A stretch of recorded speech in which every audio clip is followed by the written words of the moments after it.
ìbálòdè tó ní o ìbà f'Olódùmarè ọba kọ́dá ọba kọ́dá ẹ̀ o ọba ṣẹ̀dárun ni mo rí balò ní kó má ṣe òwe mi o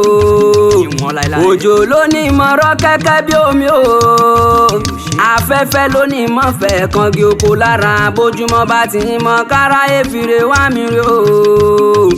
ewé yìí bọ́ lára igi kó ní igi oko lára afẹ́fẹ́ tí ń fẹ́ lòdò iṣẹ́ Olódùmarè ọba ni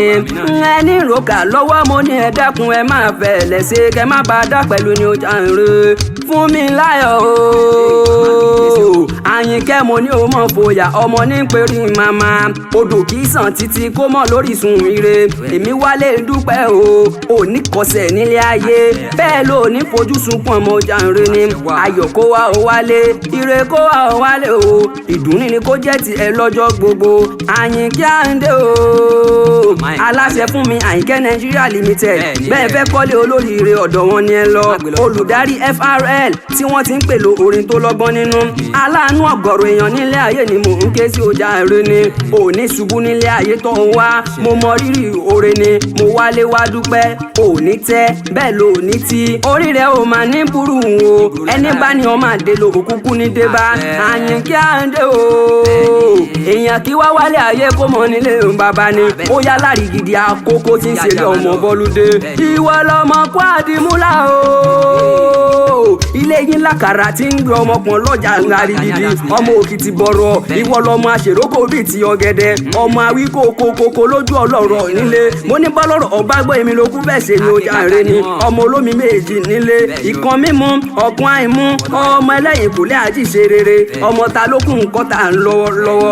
ọmọ amúrù ẹkùn wọ́n sì ń ṣe o ìwọ lọmọ amúdàngbòye ọmọ ẹkìmọ̀ ogun ọmọ awúrin ìtúrin lọ àgbẹ̀dẹ mi ṣùṣù lọ́nà tìrẹ ìrè ni mo gún níyìn alágbẹ̀dẹ ìtẹ́wọ́ gbowó wọ́n yá ní ìdálẹ̀ kí mọ́ lọ ni ọmọ rọ́wọ́rọ́wọ́ ìjọ alágbẹ̀dẹ ò bá ti rọwọ́ mọ́ tọlọ́kọ́ táládà ni wọ́n máa rò ó lọ́nà oko ni wọ́n ní alágbẹ̀dẹ mà ló jẹrin àwa ni àgbẹ̀ rókórókó jẹ́ kí wọ́n tó kìtì ọ̀gàn àwọn ò gbà pé eyín alágbẹ̀dẹ òkúkú ranrin ìrẹ́ ni wọ́n ti ń bọ̀ lọ bá mi mọ́kọ́ wá èmi náà ò ní bá ọmú ṣùgbọ́n falágbẹ̀dẹ ni kò sí oníre wọn ò lè roko kò sí oníre wọn ò lè yẹnà kò sí oníre wọn ò ní ti gódógbà ẹrú síwájú ẹrú eníre ní roko ìwọ̀fà eníre wọn àrọ̀ gbàdá ọmọ bíbí eníre wọn rẹ̀ kú sékélé nílé bàbá tó kú bí ọlọ́mọ Àyìnkẹ́ Àyìndé o màmá mi sẹpẹ́sẹpẹ́ ni mò ń pè òun fani ó ti sọdún eléyìí iná kó máa ní jáse mọ́ ni bọ́bá wa níta nìkan ni ìwé látẹ́kan ni